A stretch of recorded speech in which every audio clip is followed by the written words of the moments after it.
Le sujet, c'est le quatrième et dernier volume des carnets de René Alliot. Dès 1958, Alliot, qui était à la fois peintre, décorateur, scénographe et cinéaste, a tenu presque quotidiennement des petits carnets sur lesquels il a consigné des tas d'éléments de sa vie personnelle et surtout professionnelle. Et il a analysé beaucoup d'œuvres d'autres réalisateurs, de personnalités du théâtre, de l'opéra. Et puis il commente aussi beaucoup l'actualité française, mais aussi étrangère. Et il livre également pas mal d'impressions sur les pays, sur les régions parfois, qu'il visite à l'occasion de festivals ou de la rétrospective de ses œuvres. Alors le sujet du livre, c'est aussi le processus de création de ces œuvres, puisqu'on va suivre dans ce volume la genèse de plusieurs films, des films qui peuvent être des fictions comme des non-fictions. Par exemple, dans ce quatrième volume, on a un portrait pour la télévision de Jean Vilar, où on a le documentaire Marseille et la vieille ville indigne. Et il parle aussi, évidemment, on peut suivre la préparation de films qui ne vont pas aboutir. Par exemple, Le Bon Petit Henri, qui est une œuvre qu'il a portée pendant très très longtemps et qui malheureusement ne verra pas le jour. Et puis dans ce dernier volume, dans les autres, on parle aussi bien sûr de scénographie, donc d'opéra et de théâtre. Mais là, il y a toute l'expérience muséale d'Alliot, puisque à l'occasion de la remise en état de la Grande Galerie de l'Évolution au Muséum national d'histoire naturelle, il lui a été confié ce qu'il a appelé la caravane des animaux, avec un son et lumière très particulier aussi, et ça a transformé très durablement la muséographie mondiale. Dans ce dernier livre, qui rassemble 14 carnets, il y a aussi beaucoup de matière pour les historiens, puisqu'on a deux films historiques, Le Médecin des Lumières et Transit. Et c'est aussi l'occasion de voir comment Alliot travaillait avec les historiens, et tout particulièrement avec trois d'entre eux avec qui il a eu beaucoup d'échanges très fructueux. C'est Duby, Arlette Farge et Jean-Pierre Peter. Et puis bien sûr, c'est le dernier tome qui va jusqu'à la disparition de René Alliot. Donc plus que dans les tomes précédents, on a bien sûr toute une réflexion sur la condition humaine, sur la difficulté d'entrer dans la vieillesse, dans la morbidité, même s'il n'a jamais cessé de travailler jusqu'à la fin. Alors les carnets sont déposés à l'IMEX, ce qui veut dire que c'est très simple d'y accéder pour les chercheurs, mais leur lecture est quand même assez difficile, pour deux raisons. La première, c'est que l'écriture d'Alliot n'est pas facile à décrypter, et on peut le voir d'ailleurs dans les quelques pages qu'on a insérées dans ce dernier volume. Et l'autre difficulté, c'est que René Alliot fait évidemment, on est entre 86 et 95, il fait allusion à des films, à des émissions de radio, de télévision qu'il a vues et qu'il commente, à l'actualité, à des choses qui aujourd'hui ne sont plus très familières pour le lecteur, ou qui sont carrément oubliées. Donc finalement, on a procédé un peu en 4 temps. Notre travail a consisté, ça c'est le travail énorme qu'a fait Annette pendant pratiquement une décennie, à décrypter tous ces carnets et puis ensuite à essayer de trouver des moyens d'aider le lecteur à naviguer dans ces carnets et à se familiariser avec eux et si possible à les imaginer avec aussi quelques documents d'origine. Donc en 4 temps, après cette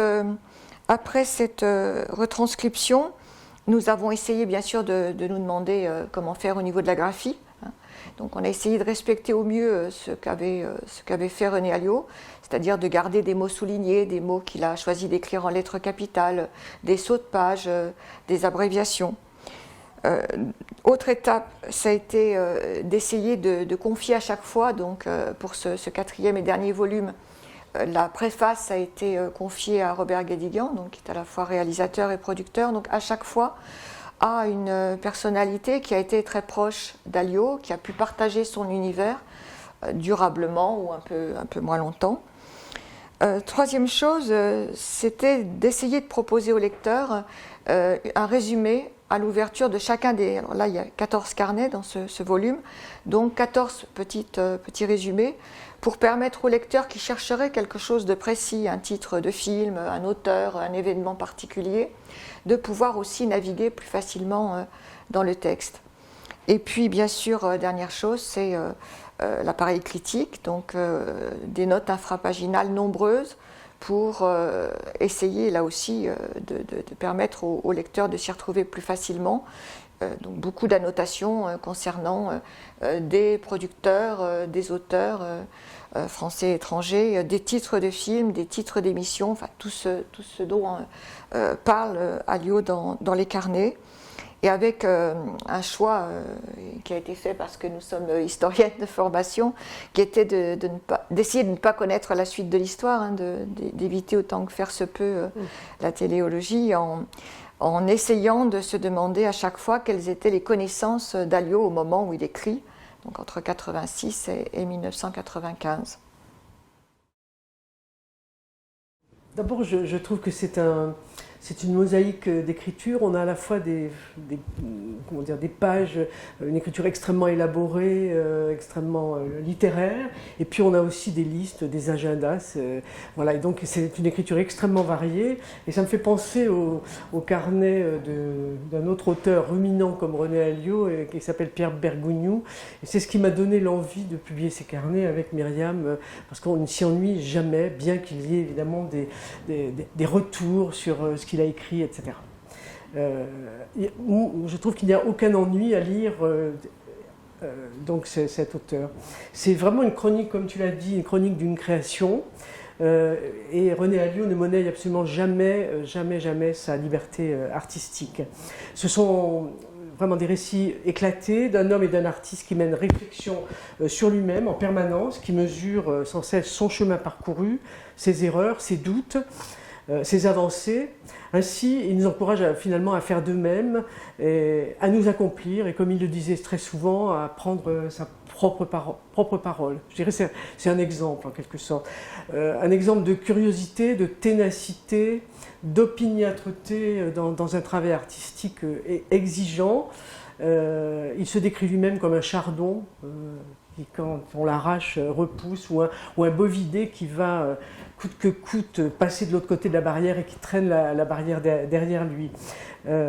Pour chacun, c'est donc cet exemple de combativité, je dirais, qui est communicative, et également sa détermination à laisser des traces de lui-même, évidemment, de son parcours artistique, mais également laisser des traces des gens qu'il campe dans ses films en particulier, c'est-à-dire les gens de peu, les dominés, pour lesquels il n'a de cesse de vouloir représenter en quelque sorte. Et je pense aussi qu'il est très intéressant de lire ce carnet, ce quatrième, parce qu'il s'adresse non seulement, il peut l'être lu par des chercheuses et des chercheurs qui vont évidemment faire leur miel sur ce processus justement de création, mais également par monsieur et madame tout le monde. C'est comme un viatique, c'est comme un exemple de vie en train de se faire devant soi, quoi, avec les écueils, les bonheurs. Voilà. C'est quelque chose qui peut intéresser tout le monde en quelque sorte. C'est un passeur, hein. Et en plus, ça met à bas l'idée reçue d'un artiste qui serait inné dans sa bulle, déjà tout fait. C'est vraiment un artiste in progress en quelque sorte. Et moi, je voudrais reprendre les mots récents d'Annie Ernaux à ce propos, que j'ai lu hier, c'est tout frais, puisqu'elle est prix Nobel depuis peu. Déchiffrer une situation vécue, un événement, une relation amoureuse, et dévoiler ainsi quelque chose que seule l'écriture peut faire exister et passer, peut-être dans d'autres consciences, d'autres mémoires. En fait, réussir le prodige de transformation de situations vécues où chacune ou chacun peut universellement se reconnaître. Je pense que c'est quelque chose qui est universel, qui peut être lu par toutes les générations, tous les genres et toutes les nationalités en quelque sorte.